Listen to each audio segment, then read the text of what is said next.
வணக்கம் சார். ஆ சார், என்னப்பா? Lions club leader Kumaravel sir அனுப்புனாரு. இந்த லெட்டரை உங்ககிட்ட கொடுக்க சொன்னார் சார்.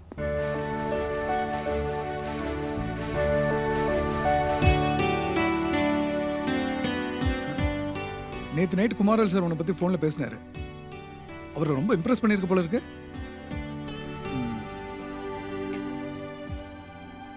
மியூசிக் டைரக்டர்கிட்ட பேசுகிறேன்.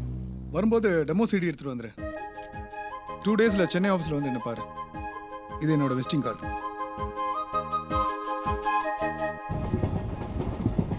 என் பேர் சின்னு. ஊர் கோயம்புத்தூர் பக்கத்தில் இருக்கிற பல்லடம். ஆர்கெஸ்ட்ராவில் பாட்டு பாடுறது தான் என் தொழில். என் குடும்பத்தை பற்றி சொல்லணும்னா ரொம்ப சந்தோஷம்ப்பா. நாங்கள் வரோம்.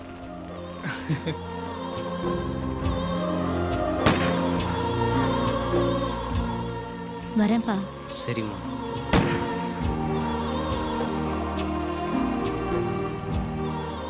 போயிட்டு வரேனே. ம். வரேனே.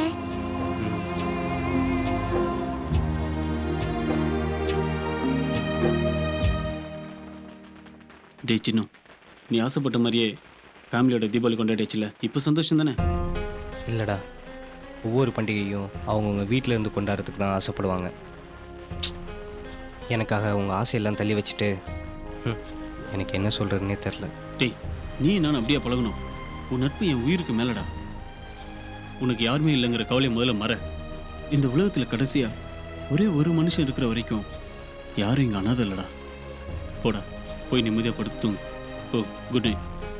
தேங்க்ஸ்டா. ம்.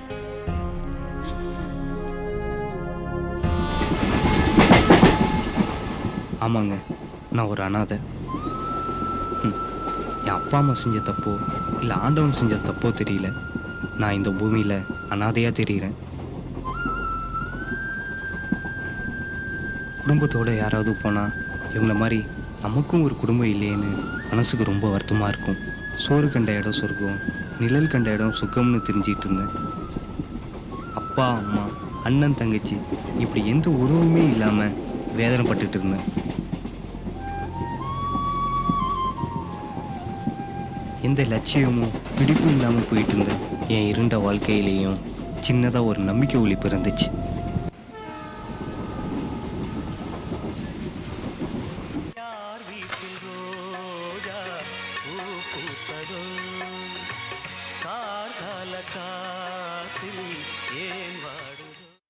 அடுத்ததாக பாடும் பறவைகள் பவித்ரா. சார், என் ஃப்ரெண்டு சரண்யா நல்லா பாட்டு பாடுவா. அவளை பாட பேர் சொல்லுங்க. என்ன சொன்னீங்க? சரண்யா. வர சொல்லுங்க. சரண்யா, இங்க வா. அடுத்ததாக மணப்பெண் தோழி சரண்யாவை பாட அழைக்கிறேன். வாடி. ஏய் சரண்யா, வாடி. வா. சரண்யா எங்க இருந்தாலும் மேடைக்கு வரும். உன் பேர் அனௌன்ஸ் பண்ணிட்டு இருக்காங்க. வா. ஏய். வாடி.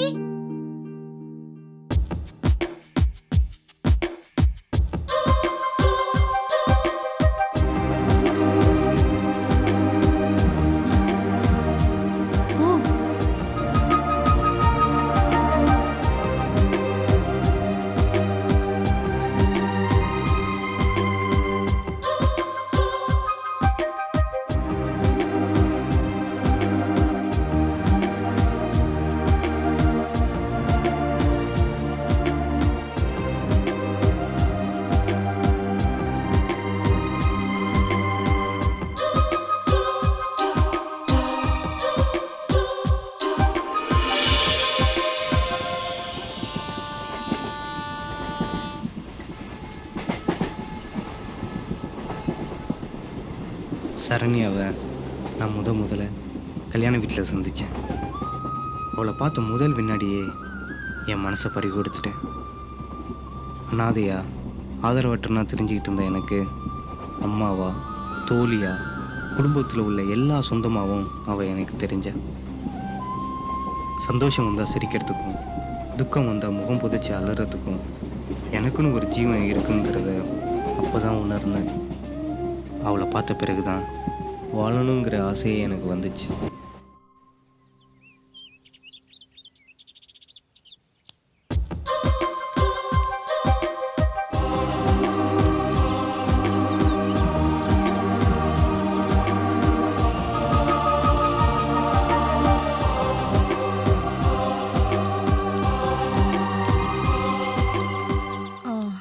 அவங்க என்ன தேடினதா சொன்னாங்க. நீங்க யாரு? என் பேர் சின்னுங்க. நம்ம கல்யாண மண்டபத்தில் சந்திச்சிருக்கோம். எந்த கல்யாண மண்டபம்? நான் உங்களை பார்த்ததா ஞாபகமே இல்லையே. உங்கள் ஃப்ரெண்டு திவ்யா கல்யாணத்துலங்க. சின்னசாமி மண்டபத்தில் கல்யாணம் நடந்துச்சு இல்லைங்க. நீங்கள் மனப்பண்ண வாழ்த்தி பாட்டு கூட பாடினீங்களே அந்த ஆர்கெஸ்ட்ரால நான் தான் மெயின் சிங்கர். ஓ டிஎம்எஸ், எஸ்பிபி, ஜெஸ்டாஸ் எல்லார் வயசுலையும் பாடுவேங்க. Okay okay. என்ன விஷயம்? இல்லை, ஒரு ஹெல்ப் வேணும். அதான் என்ன ஹெல்ப்? சாயங்காலம் ஒரு கச்சேரி இருக்கு, அதில் நீங்கள் பாடணும். நான் ஒன்றும் ஸ்டேட் சிங்கர் கிடையாது. நீங்க வேற யாரையாவது ட்ரை பண்ணிக்கங்க. வழக்கமாக பாடுற பொண்ணுக்கு உடம்பு சரியில்லை. எல்லா பக்கம் முயற்சி பண்ணிட்டேன், யாருமே கிடைக்கல. மூர்த்த சீசன் வேற, எல்லாரும் பிஸி. நீங்கள் மனசு வச்சா இன்னைக்கு ப்ரோக்ராமை எங்களால் சிறப்பாக நடத்த முடியும். நீங்க எத்தனை தடவை சொன்னாலும் என்னால பாட முடியாது. என்கிட்ட பேசிட்டு இருக்கிற நேரத்துல நீங்க வேற எங்கேயாவது போய் ட்ரை பண்ணுங்க. ப்ளீஸ். ஹலோ மிஸ்டர், நான் சொல்றது உங்களுக்கு புரியலையா? நீங்கள் வந்து ரெண்டே பாட்டு பாடி கொடுங்க, இல்லைன்னா ரொம்ப அவமானமாக போயிடும். செக்யூரிட்டி எப்படி உங்களை காலேஜ்குள்ள விட்டா? நான் பிரின்சிபல் கிட்ட போய் கம்ப்ளைண்ட் பண்ண போறேன். ப்ளீஸுங்க. சொல்றத புரிஞ்சுக்கோங்க. மறுபடியும் சொல்றேன், நான் ஒரு ஸ்டேட் சிங்கர் கிடையாது. அன்னைக்கு பாடினது சும்மா ஒரு பொழுதுபோக்குக்கு தான். அன்னைக்கு உங்கள் பொழுதுபோக்காக பாடினீங்க, இப்போ எங்கள் பொழப்புக்காக பாடுங்க மேடம்.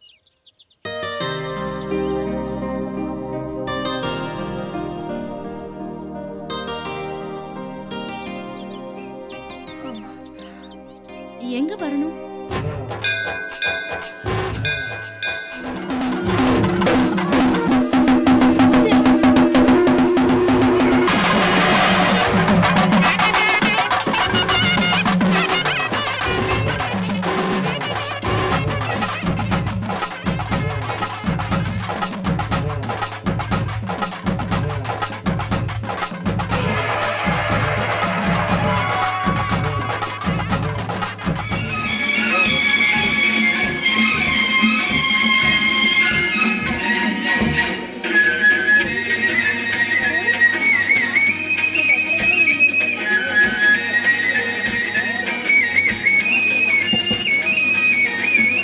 என்றேன் ஆயிரம் நினைவு. என்ன பாடுறீங்க? டியூன் கூட கொஞ்சமாவது ஒத்து வந்தாதான் என்னால பாட முடியும். எங்க முடிக்கிறீங்க எங்க ஆரம்பிக்கிறீங்கன்னு தெரியல. நீங்க பாட்டுக்கு வேற பிச்சில பாடுறீங்க. உங்க வாய்ஸ் ஒரு பக்கம் போகுது, டியூன் ஒரு பக்கம் போகுது. இப்படி எல்லாம் பாடி எனக்கு பழக்கம் இல்ல. சரண்யா ப்ளீஸ், எல்லாரும் பார்த்துட்டு இருக்காங்க. இந்த பாட்டை மட்டும் முடிச்சு நீ கொடுத்துருப்போம். தப்பா பாடுவ, அதுக்கு நான் ஒத்துழைப்பு கொடுக்கணுமா? நீ கூப்பிட்டேன்னு பாட வந்தேன் பாரு, அது ஏன் தப்பு? பாடுறது உனக்கு வேணா சாதாரண விஷயமா இருக்கலாம், ஆனா எனக்கு அப்படி இல்ல. முதல்ல சங்கீதம்னா என்னன்னு கத்துக்க. சாரீரம் இருந்தா மட்டும் பத்தாது, சங்கீதம் தெரியணும். எதையும் முழுசா கத்துக்கிட்டு அப்புறமா அதை செய்.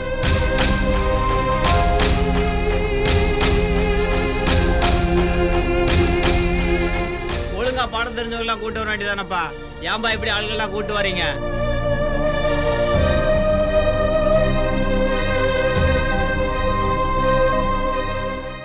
இப்படி நடக்கும்னு நான் எதிர்பார்க்கல சார். அப்ப வேற எப்படி நடக்கணும்னு எதிர்பார்த்த? புதுசா ஒருத்திய கூட்டிட்டு வந்து மேடையில பாட வச்சு சந்தி சிரிக்க வச்சுட்ட. இப்ப சந்தோஷம் தானே உனக்கு? நான் ஏகப்பட்ட காம்படிஷன்ல தொழில் பண்ணிட்டு இருக்கையா, எல்லாமே க்ளோஸ் ஆயிடுச்சு உன்னால. இனிமே எவங்க விடுவாங்க கச்சேரிக்கு நம்மள? சாரி சார், நான் பண்ண தப்பு தான். பாடகி இல்லாம என்ன பண்ண முடியும்னு. அது ஏன் கவலை, நான் பாத்துக்குவேன். என் தொழில நீங்க காப்பாத்த வேண்டாம். உனக்கு இங்க வேலை கிடையாது, நீ போ. உங்களை விட்டா எனக்கு யாரையும் தெரியாது சார். அதுக்கு நான் தான் கிடைச்சனா? எனக்கு குடும்பம் குட்டி இருக்கு தம்பி. உன்ன மாதிரி ஒண்ணும் இல்லாதவன் கிடையாது. தயவு செஞ்சு என் முன்னாடி நீங்க அதை போயிடு.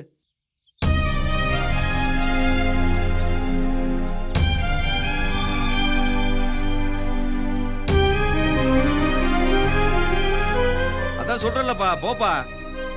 சரி சார், வரேன். பொழப்ப எடுத்துட்டு போறான். இவனுக்குலாம் வேலை கொடுத்தான் பாரு.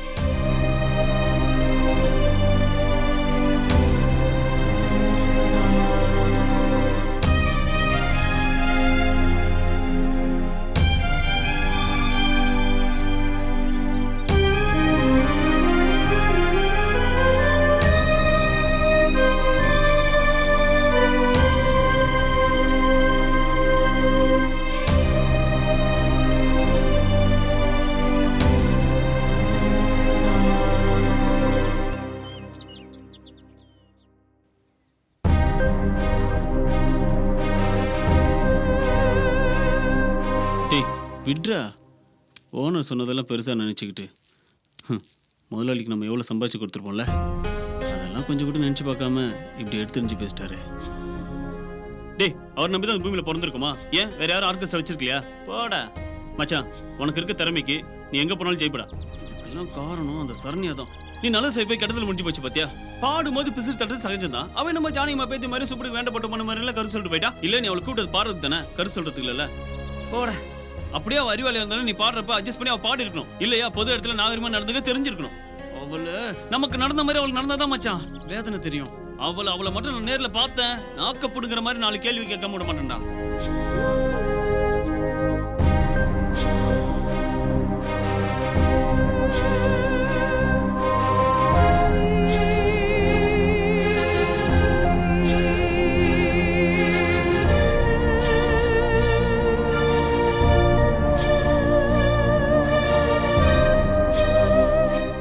உனக்கு ரொம்ப தான் குறும்படி.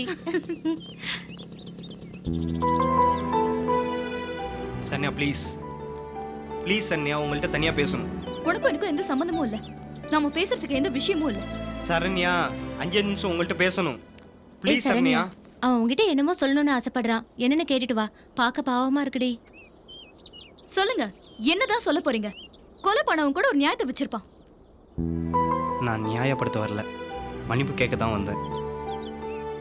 அன்னைக்கு நடந்ததுக்கு நான் தான் காரணம். ப்ளீஸ் என்னை மன்னிச்சிடுங்க. உங்ககிட்ட மன்னிப்பு கேட்கணும் மனசு துடிச்சிட்டு இருந்துச்சு. இப்போதான் மொத்த பாரம் இறங்கின மாதிரி ஒரு சந்தோஷம். நல்லா பேச கத்துக்கிட்ட அளவுக்கு பாட கத்துக்கலையே. முதல்ல அதை செய், அதுதான் உனக்கு சோறு போடும். டேய் விட்டா ஓவரா பேசிட்டு இருக்க. டேய் உன திட்டு சொல்லி கூட்டு வந்தா கொஞ்சிட்டு இருக்கியா?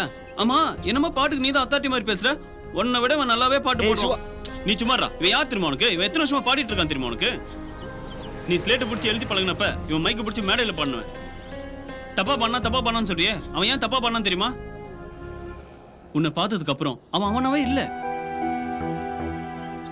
தனக்கு மட்டும் அப்பா அம்மா அக்கா தங்கச்சி இப்படி யாருமே இல்லைன்னு விரத்தில் வாழ்ந்துட்டு இருந்தப்பதான் உன்னை அவன் கல்யாண மண்டபத்துல முதல்ல பார்த்தான்.